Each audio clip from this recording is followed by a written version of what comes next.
Nadie supo su nombre hasta que ya era demasiado tarde.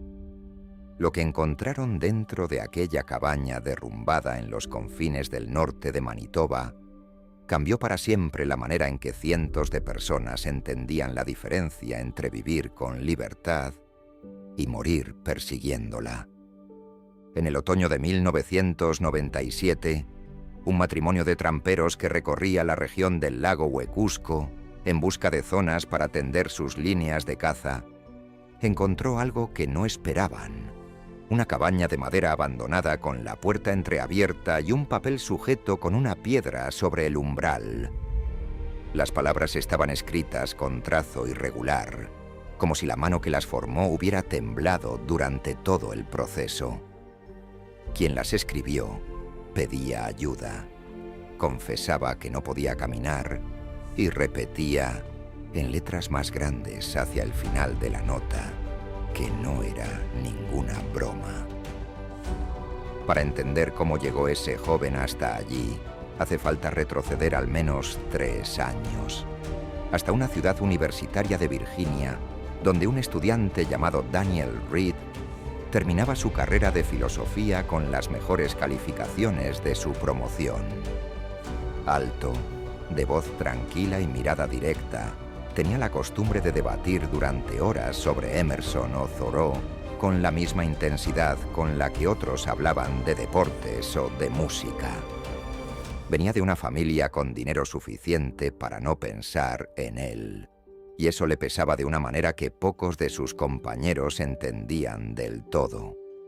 Era algo más parecido a una alergia profunda a todo aquello que el dinero representaba: la rutina, la comodidad predecible, la vida organizada en etapas que alguien más había diseñado antes de que él naciera.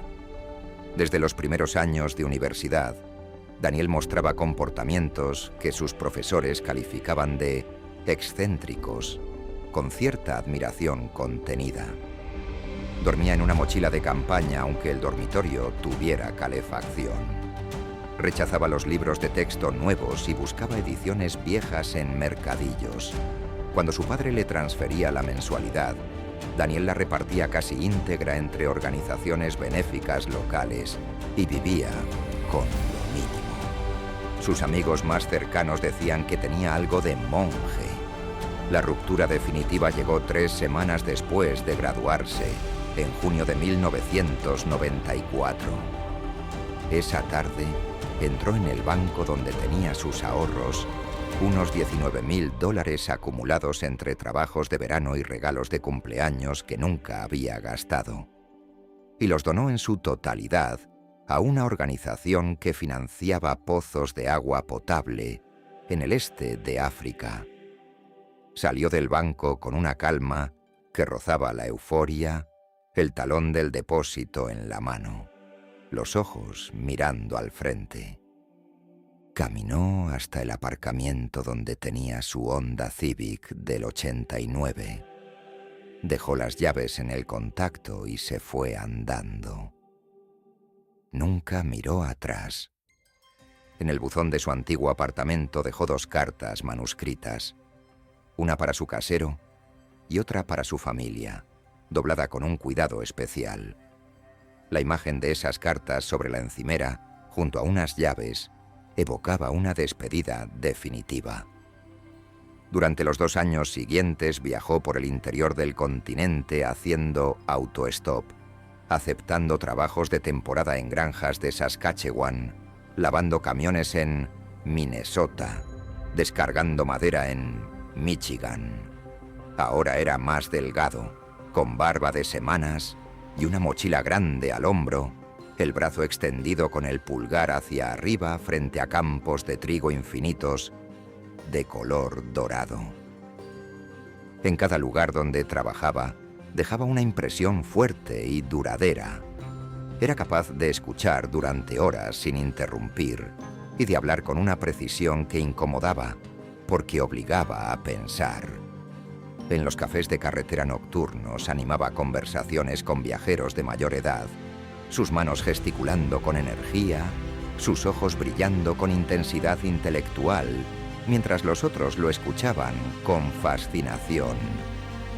En su mochila viajaban siempre los mismos 5 o 6 libros. Walden, La llamada de lo salvaje, algunos ensayos de Montaigne y una antología de poesía de Robert Frost.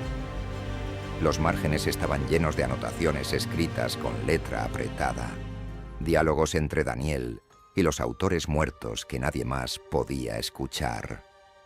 Los dedos que pasaban esas páginas tenían tierra bajo las uñas, iluminados por la luz temblorosa de una hoguera. El norte de Canadá llevaba años rondando su imaginación. No el Canadá de las ciudades o las carreteras nacionales, sino el Canadá de los mapas donde los nombres de los lugares aparecen separados por cientos de kilómetros de verde oscuro sin ningún símbolo que indique presencia humana. Con el dedo señalaba en el mapa una zona verde sin nombres, con expresión de determinación absoluta y anhelo profundo. En marzo de 1996, cerca de la frontera con Manitoba, un conductor de camiones llamado Roy Ashford recogió a un joven autoestopista que caminaba por el arcén de la carretera número 10. Ashford se asomó por la ventanilla de su camión al verlo, con expresión de cautelosa curiosidad paterna, el ceño fruncido, los ojos azul grisáceo entrecerrados. Durante las 2 horas que compartieron cabina, Ashford conducía con las 2 manos al volante, mirando de reojo a Daniel, sentado en el asiento del copiloto con su mochila entre los pies. La expresión de Ashford era de preocupación paterna mal disimulada. La de Daniel, de calma serena e inamovible.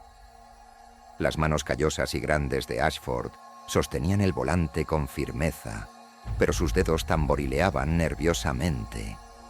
En el asiento del copiloto, la mochila pequeña de Daniel, con los 4 libros asomando por la abertura superior, transmitía inquietud y premonición. Ashford intentó convencerlo de que esperara al verano pleno, de que llevara un mapa topográfico detallado, de que registrara su ruta en la oficina forestal. De pie junto al camión en el cruce donde el asfalto terminaba, Ashford tenía los brazos abiertos en gesto de súplica práctica. Daniel escuchaba con atención, pero con sonrisa tranquila y ligeramente distante. Era la inútil advertencia de un hombre sabio a uno determinado. Al bajarse del camión, Daniel se giró y levantó la mano en un gesto de despedida seguro y cálido. Su sonrisa era amplia y genuina, casi eufórica. Ashford lo miró con expresión de melancolía contenida y preocupación y resignada, los labios apretados bajo el bigote gris. Detrás de Daniel, el camino de tierra se perdía en el bosque oscuro. La figura de Daniel se fue haciendo más pequeña a medida que avanzaba por un sendero de tierra rodeado de abedules blancos desnudos bajo la nieve fina. El bosque lo engulló suavemente.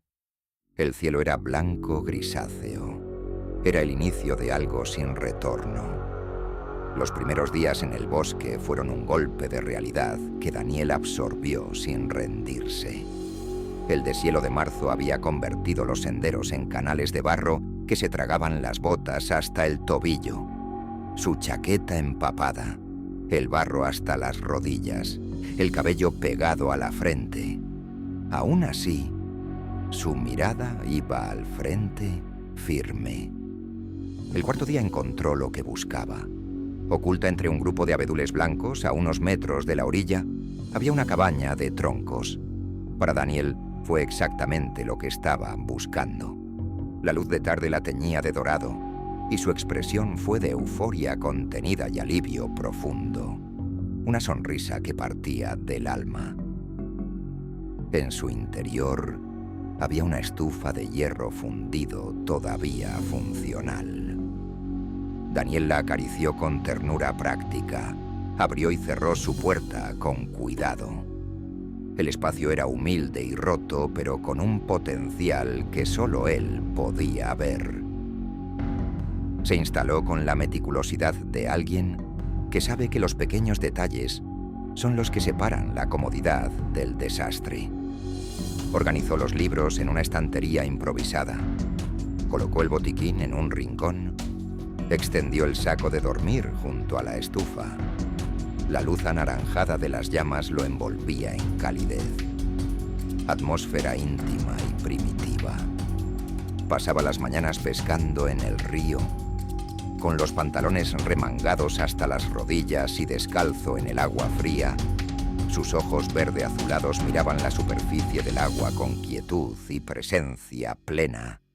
Una concentración que nunca había encontrado en ninguna ciudad universitaria. Un día a finales de abril, vio un alce macho cruzar el río a unos 50 metros de la orilla y se quedó completamente inmóvil durante 20 minutos mientras el animal bebía. Los ojos muy abiertos, los labios separados. Fue el momento más puro de su vida. No había nada que añadir. Escribía en su diario cada noche junto a la estufa con profunda calma contemplativa, casi beatífica. La pluma se movía con deliberación. La luz anaranjada de la llama le iluminaba el rostro desde abajo, creando sombras expresivas. Los libros apilados a su lado. Con el avance de la primavera empezó a explorar los alrededores con una atención más práctica. Examinaba las huellas de los animales en el barro húmedo del sendero. Agachado con una rodilla en tierra, los dedos tocando la huella. Expresión de cazador aprendiz, mezcla de orgullo incipiente y cautela. A principios de junio tendió una trampa improvisada cerca de una madriguera de castores y capturó un ejemplar adulto. Era la fuente de proteína más grande que había conseguido hasta entonces. Lo preparó con concentración intensa y orgullo de superviviente, ahumando la carne durante varias horas sobre la estufa. Pero la técnica no era suficientemente buena. Con la humedad de junio, parte de la carne se echó a perder antes de que pudiera consumirla. Una mosca sobre los trozos deteriorados.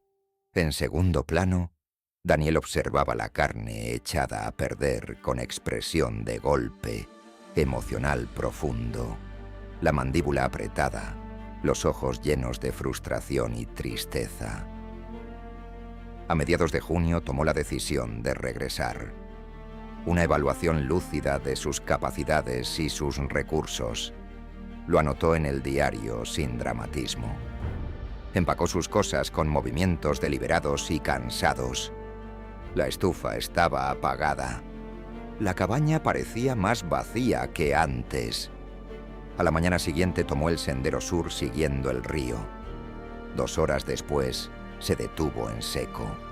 Las lluvias de las últimas semanas habían transformado el Clearwater Creek. Su expresión pasó del paso decidido al shock absoluto. Ojos muy abiertos, boca entreabierta, cuerpo que retrocedió medio paso instintivamente.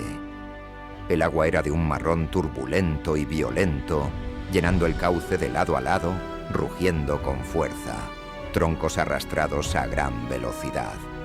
La orilla de barro desmenuzándose bajo el empuje, un obstáculo implacable e impersonal. Siguió la orilla hacia el este durante horas bajo la lluvia, empapado, buscando un punto de cruce que no encontró. Sus hombros encorvados, la luz gris azulada y fría, el río implacable a su derecha, la soledad total.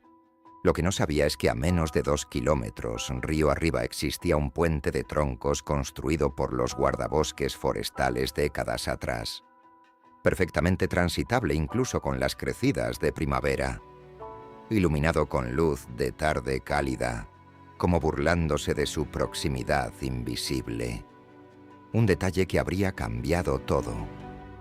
Volvió a la cabaña esa tarde con pasos lentos y derrotados. Los ojos verde azulados mirando al suelo. La postura de alguien que ha perdido algo fundamental. La atmósfera de una trampa que se cerraba. En las semanas siguientes, sus provisiones de arroz se agotaron. Entre sus libros había un pequeño compendio sobre flora silvestre del norte de Norteamérica. Lo hojeaba ahora con manos ligeramente temblorosas, la expresión de necesidad urgente y esperanza desesperada, señalando con el dedo una planta en la página. Siguiendo las indicaciones del libro, recogía raíces y semillas de plantas de pantano. Las examinaba y las metía en una bolsita de tela. Sus manos temblaban ligeramente. El entorno era verde oscuro y húmedo, atmósfera de falsa abundancia que ocultaba el peligro. A finales de julio su cuerpo ya no tenía margen de error.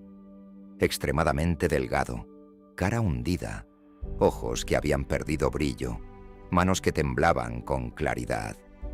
Incapaz de levantarse sin apoyarse, escribía letras grandes y toscas apretando el lápiz con esfuerzo. La estufa estaba fría. Crisis absoluta y silenciosa. Escribió en letras mayúsculas en varias páginas seguidas. Debilidad extrema. Las semillas del pantano. Me están haciendo daño. No puedo sostener el peso de la caña. Las páginas siguientes mostraban solo líneas verticales, como marcas de un calendario de prisionero. El cuaderno era ya un documento de deterioro progresivo e irreversible.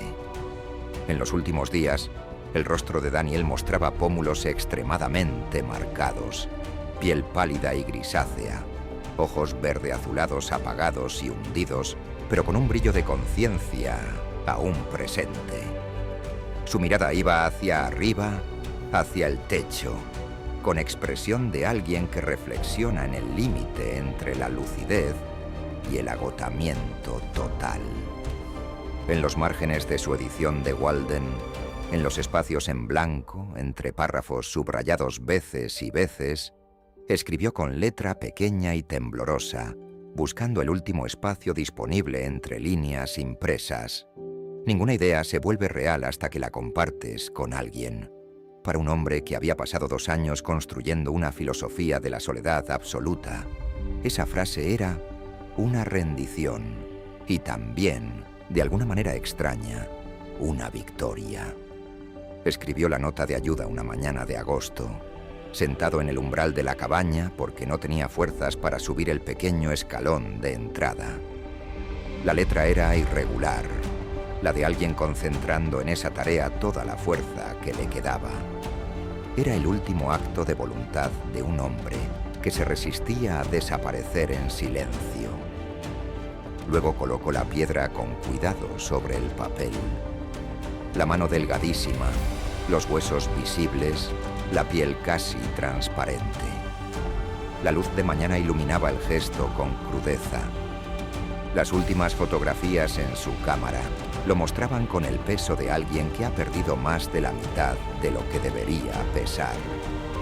Pero en una de ellas sostenía un papel escrito a mano contra su pecho y sonreía, mirando directamente a la cámara con una expresión que mezclaba paz, tristeza y una extraña gratitud.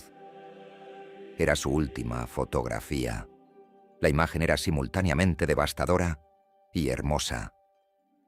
La cabaña quedó en silencio, el saco de dormir extendido en el suelo, los libros apilados con sus márgenes llenos de notas, el cuaderno cerrado, la cámara, la estufa apagada, la luz de luna entrando por las grietas del techo.